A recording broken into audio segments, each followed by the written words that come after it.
খা একটু খা, আবার বার করে দেয়।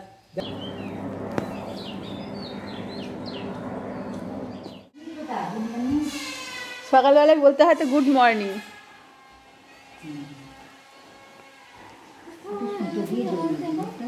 হ্যাঁ, নাহলে তো ধুলো ঢুকে যাবে।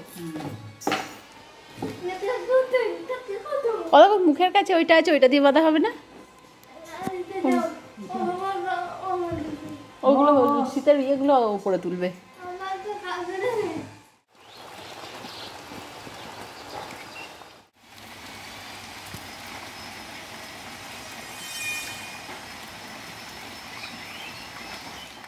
নমস্কার বন্ধুরা, পাখির দুষ্টুমি চ্যানেলে তোমাদের সবাইকে স্বাগত। আশা করি তোমরা সবাই ভালো আছো। আমাদেরও মোটামুটি দিন চলছে, জানোই তো আমাদের বাড়িতে একটার পর একটা ঘটনা ঘটেই চলেছে। একদিকে মানুষগুলোর শরীর খারাপ হচ্ছে, অন্যদিকে আমাদের পোষ্যগুলোর শরীর তো খারাপ হয়েই চলেছে। তো কাল রাত থেকে বৃষ্টি পড়েই চলেছে অনবরত। এখন বেলা বাড়ার সঙ্গে সঙ্গে বৃষ্টিটাও বাড়তে থাকছে। মেয়ে তো ঘুমাচ্ছে কোন বেলা থেকে, এখনও ওঠার নামগন্ধ দিয়েছিল। আশ্রম থেকে ফিরে আমাদের ডেজি আর প্লুটোকে নিয়ে ওরা হসপিটালে গেছে।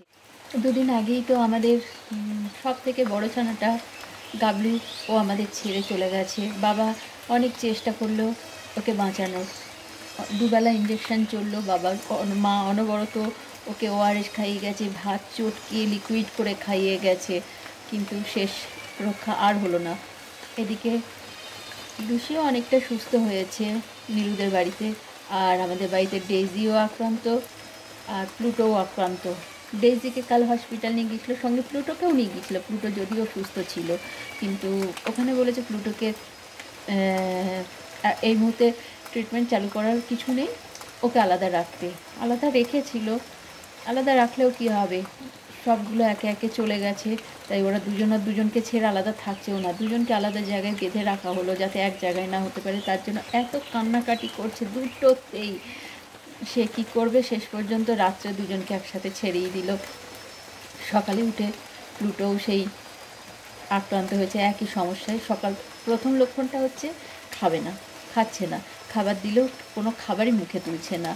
কালকে তো সকালে ডেজিরও তাই হয়েছিল, প্রথমে খায়নি, তারপর ওকে সকাল থেকে ওআরএস খাইয়ে হসপিটাল নিয়ে গেল। হসপিটাল থেকে এসে ওর এত খিদে পেয়েছে, সঙ্গে সঙ্গে খাবার খেতে আরম্ভ করেছে, জল খেতে আরম্ভ করেছে, তারপর রাত্রেও খেয়েছে। প্লুটোও তো খেয়েছে, প্লুটোর খাওয়াটা এমনিতেই কম। তো রাত্রে দুজন একসাথে ছিল, আলাদা করলেই কাঁদছে, দুজনেই কান্নাকাটি করছে, তাই রাত্রে একসাথে রেখেছিল। সকালে উঠে দুজনেই খায়নি। আর এদিকে আবার ভাই নিয়ে গেল ওদের হসপিটালে, বাবা নিয়ে গেছে, এই মুহূর্তে ওরা হসপিটালেই আছে। হসপিটাল থেকে ফিরে আসুক, তারপর কী অবস্থা হয়। জানো তো, বাচ্চা, বয়স্ক মানুষ, অবলা জীব, এদের যদি শরীর খারাপ হয় সত্যি মন খুব খারাপ হয়ে যায়। বাবারা এখনও ফেরেনি হসপিটাল থেকে। মা খেয়ে বাসনগুলো বাইরে বার করে দিচ্ছে, একটু পরেই দিদি আসবে, এগুলো মেজে ধুয়ে পরিষ্কার করে দিয়ে যাবে। না, একটু খাবার জন্য গাবলো এবার অস্থির করছে। কাউকে খেয়ে দিতেছ না মাছের কাঁটা।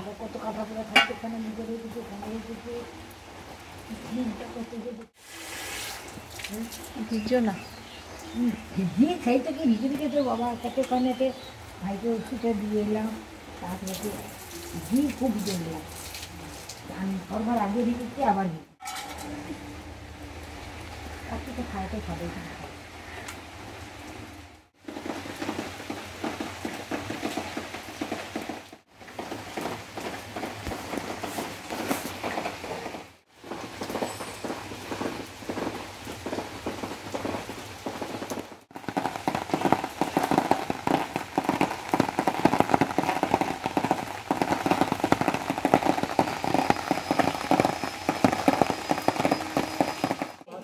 আমি আর আপনি খেতে হবে না, দুপুরে খাবো।